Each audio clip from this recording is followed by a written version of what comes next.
Welcome to Murder Minute. Today, the story of Stuart Alexander, also known as the Sausage King. But first, your true crime headlines. The body of a Florida woman who had been missing for 6 years was found in a discarded freezer at a scrap metal warehouse. Heather Ann Lacey was 30 years old when she disappeared in 2013 from Deerfield Beach, Florida.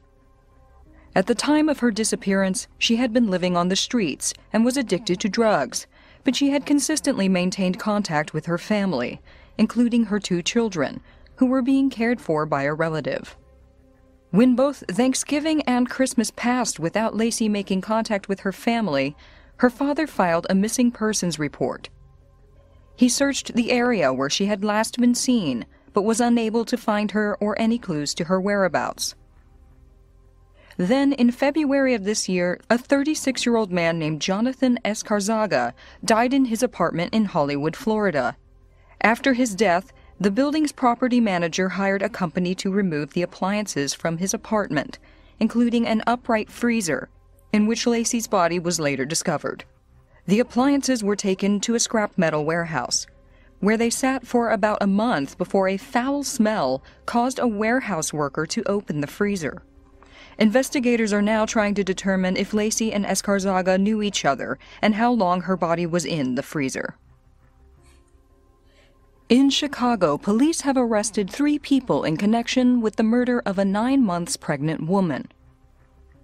Police believe that 46-year-old Clarissa Figueroa masterminded the crime. In October of last year, Figueroa announced on her Facebook page that she was pregnant and that she was due in May. Friends and family were shocked by the news since Figueroa had previously had her tubes tied.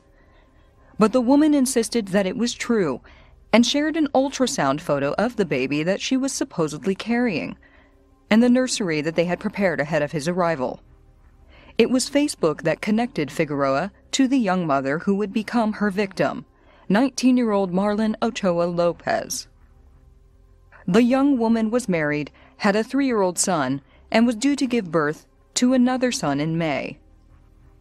She met Clarissa Figueroa in a Facebook group called Help a Mother Out, which is an online forum where families in need can sell, donate, or trade items with each other. Figueroa lured Ochoa Lopez to her home on April 23rd with the promise of a stroller and some baby clothes. Once she was inside their home, Clarissa and her daughter, 24-year-old Desiree Figueroa, distracted the young woman by showing her pictures in a photo album. As Marlene sat on the sofa looking at the photos, Clarissa Figueroa walked behind her, wrapped a cable around her neck, and strangled the young mother. Ochoa Lopez fought for her life, grabbing the cable as it tightened around her neck, but Desiree Figueroa peeled away her fingers one by one as her mother continued to apply pressure to the cable. Once they had killed Marlene Ochoa Lopez, Clarissa Figueroa took a knife and sliced open her abdomen, removing the child that she was carrying. They concealed the body in a trash bag and placed it behind the home, and then called 911 to ask for assistance with the baby, who Clarissa Figueroa claimed to have just given birth to herself and who was not breathing. The gravely injured baby was rushed to the hospital and placed in the neonatal intensive care unit. Clarissa started a GoFundMe page for the newborn, who she was passing off as her own child. The GoFundMe requested money to pay for funeral expenses for the baby, who was not expected to survive. The first break in the case came after one of Marlene Ochoa Lopez's friends showed police the Facebook interactions between her and Figueroa. Subsequent DNA testing of the baby showed that it was not Figueroa's. When detectives searched the Figueroa home, they found Marlene Ochoa Lopez's body concealed in a trash bin next to the garage. During interrogation, Desiree Figueroa confessed to her role in the killing. She and her mother were each charged with 1 count of first-degree murder and 1 count of aggravated battery to a child under 13, resulting in permanent disability, for the harm done to Ochoa Lopez's son. Clarissa's boyfriend was also charged with concealment of a homicide. All 3 are being held without bond. Zachary Whitman, who was convicted of his younger brother's murder more than 20 years ago, was released on parole this week. Zachary Whitman was found guilty of the 1998 stabbing death of his 13-year-old brother Gregory Whitman. Zachary, who was 15 at the time of the murder, steadfastly maintained his innocence. He was tried as an adult, convicted, and sentenced to life in prison without the possibility of parole. In 2016, the United States Supreme Court made retroactive their 2012 decision that juvenile life without parole sentences were unconstitutional, clearing the way for Whitman to be resentenced. During resentencing discussions, it was revealed that Whitman's original attorney had rejected a pretrial plea deal and had not disclosed that deal to Whitman. Because of this, a judge vacated Whitman's conviction in 2018 and granted him a new trial. At that time, prosecutors offered him a deal that would make him eligible for parole in 2019 in exchange for pleading guilty to third-degree murder. Whitman accepted the deal and confessed to his brother's murder after more than 2 decades of insisting that he was innocent. He says that the boys got into an argument after he hung up on Greg's girlfriend, and that he grabbed a penknife planning to scare his little brother, but did not intend to kill him. Gregory Whitman was stabbed more than 6 dozen times and nearly decapitated. Zachary Whitman, now 36 years old, was granted parole in January of this year and released from prison on Tuesday. Police in Detroit have arrested a registered sex offender and career criminal for the torture and murder of a young woman whose body was found in a dumpster last week. 27-year-old Elizabeth Candace Laird's body was found in a dumpster by investigators after someone called to report blood in the elevator of a nearby apartment building. Laird had been seen getting into that elevator the previous evening with a man who is now charged with her murder, 50-year-old James Cockerham. It is not believed that the two knew each other, and investigators are trying to determine how Cockerham gained access to the gated building. At his arraignment earlier this week, Cockerham entered a plea of not guilty to charges of first-degree premeditated murder, torture, and unlawful imprisonment. He is being held without bond and will be back in court at the end of this month. Those are your true crime headlines. For True Crime Anytime, download the Murder Minute app and follow us on Instagram at Murder Minute.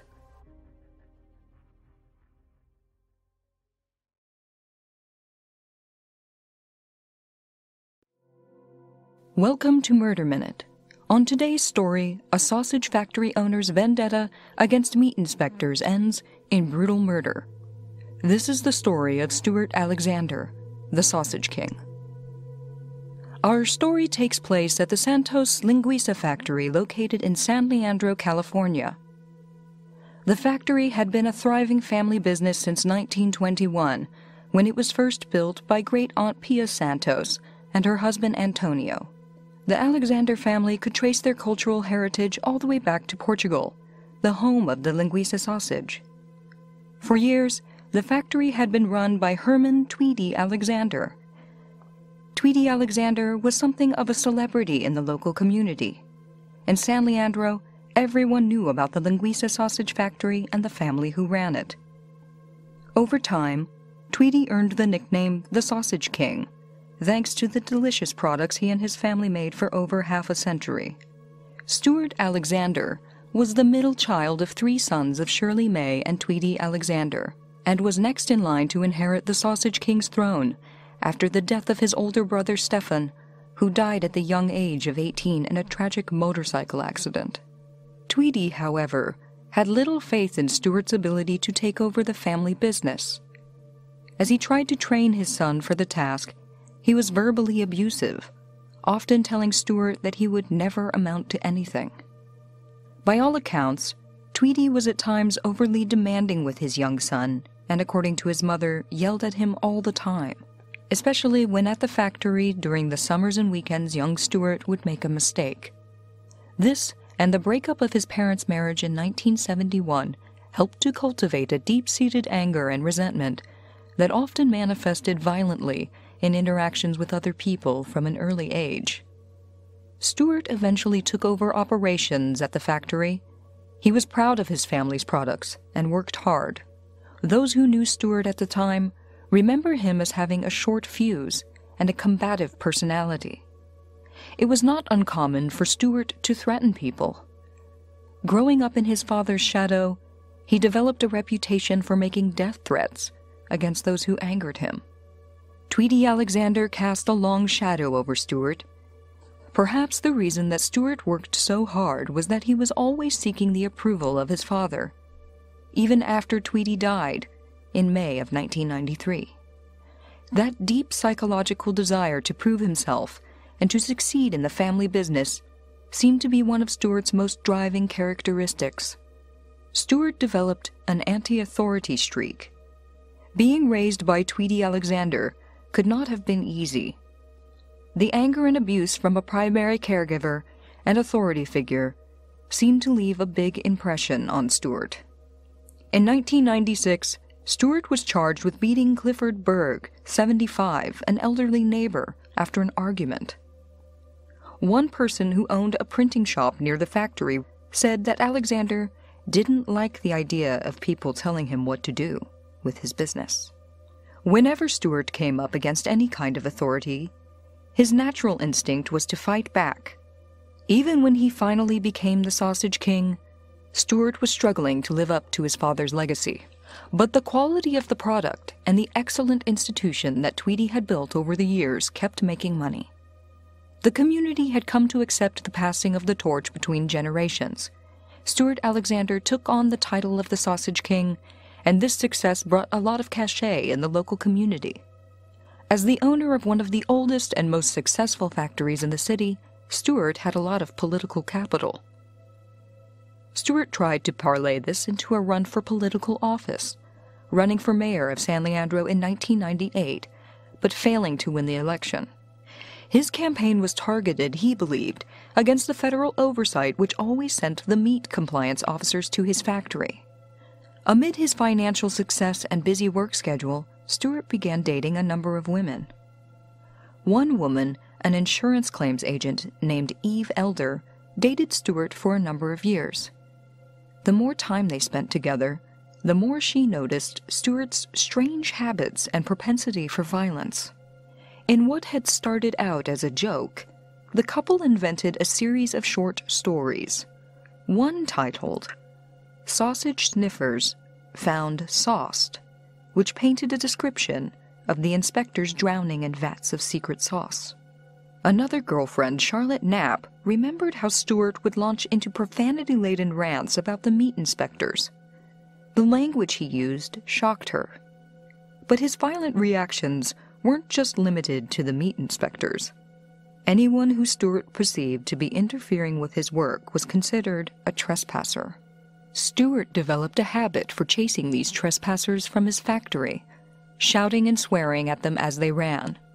On one occasion, he brandished a gun.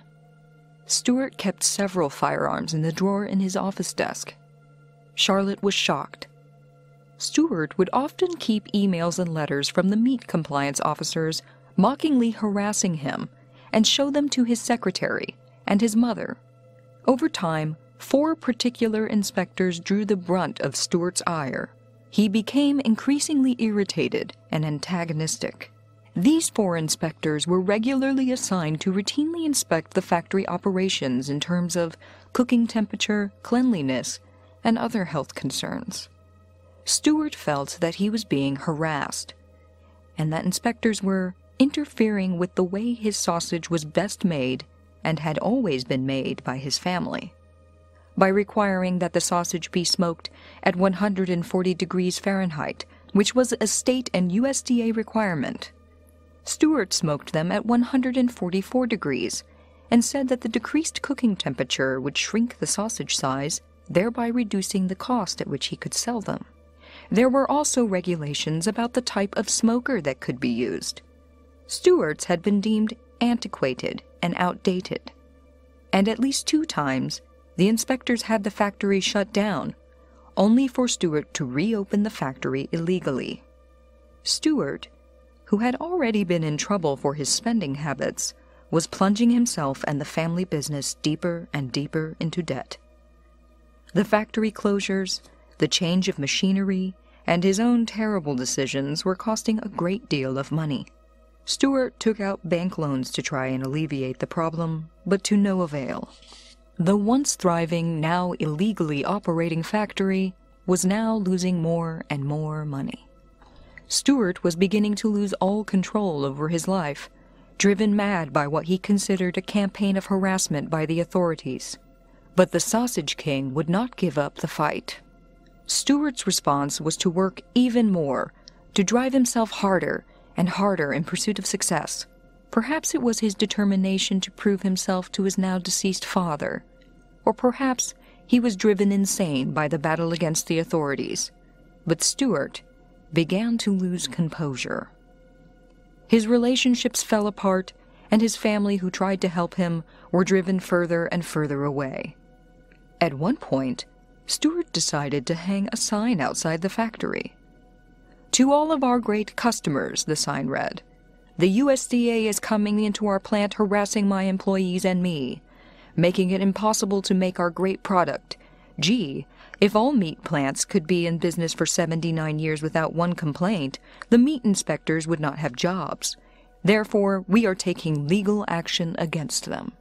But the sign did nothing to stop the problems with the business.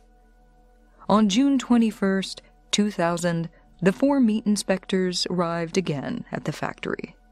Jean Hillary, age 56, Tom Quadros, 52, Bill Shaleen, 57, and Earl Willis, 51. The inspectors went to the factory to serve him with notice of more violations, including mislabeling of meat products and shipping uninspected meat across state lines for sale. Bill Shaleen was the state inspector, brought in by the others to oversee what was quickly becoming the most difficult inspection in San Leandro. The Sausage King's reputation preceded him, and they expected trouble in dealing with the 39-year-old Stuart Alexander. The inspectors arrived at the factory and, as usual, Stuart began to shout at them, trying to run them off. He claimed that they were harassing him and that they were unfair in targeting his factory. The inspectors knew about Stuart's violent tendencies.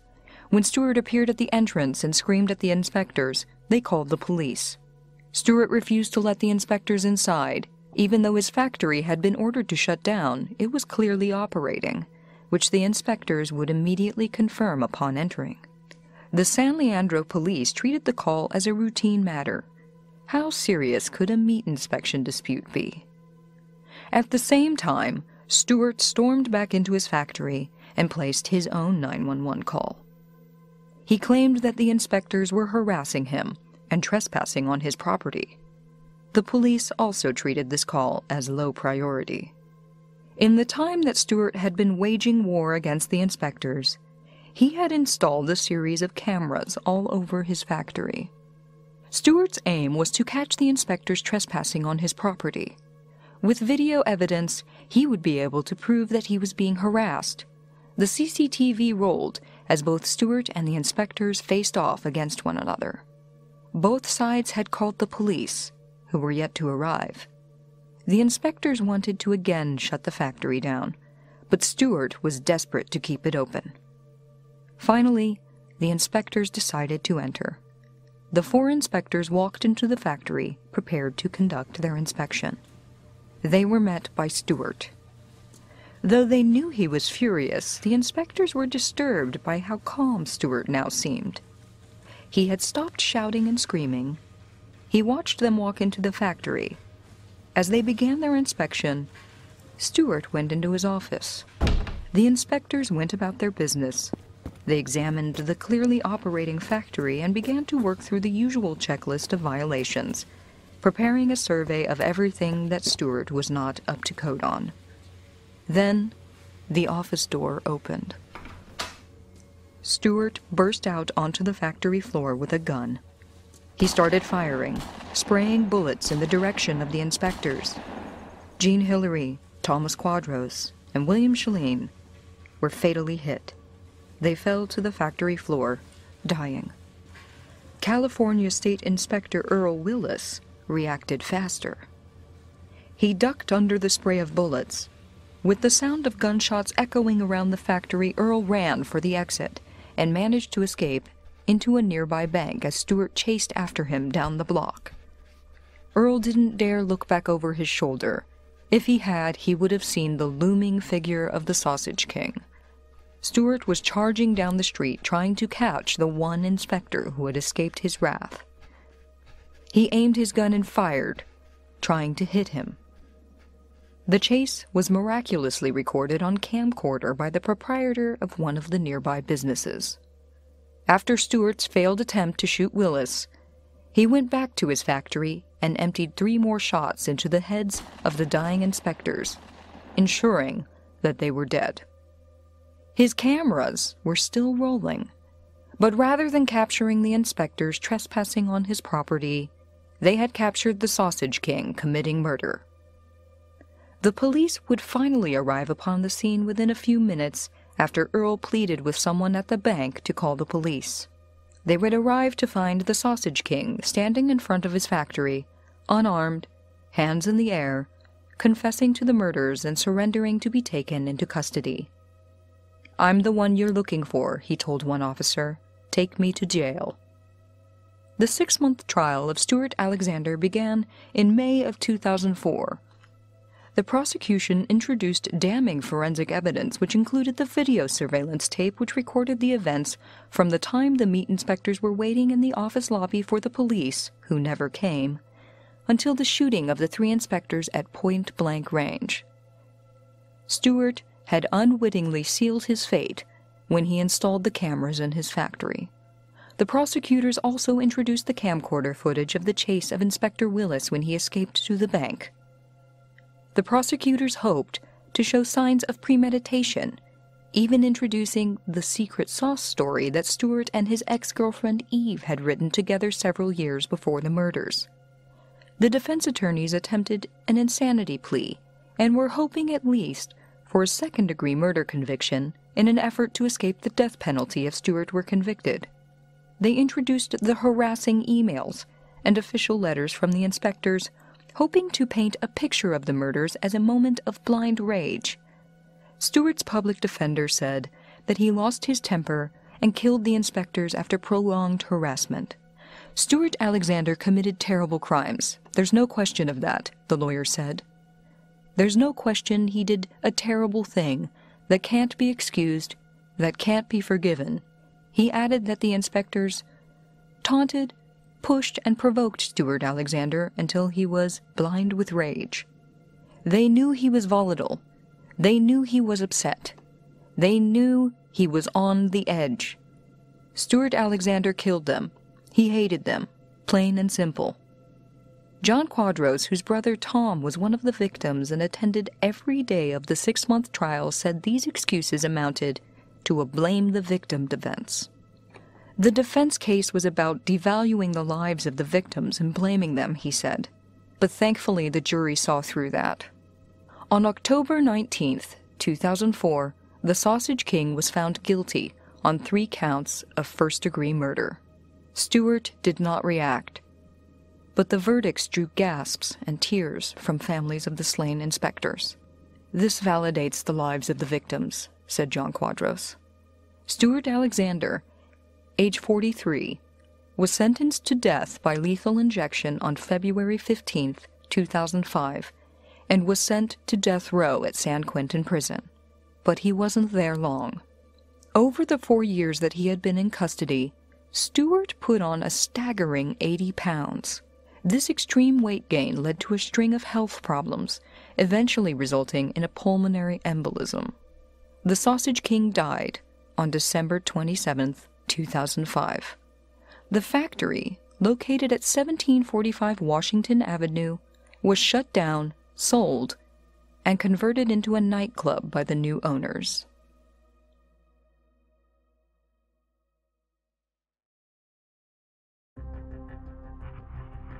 This has been Murder Minute.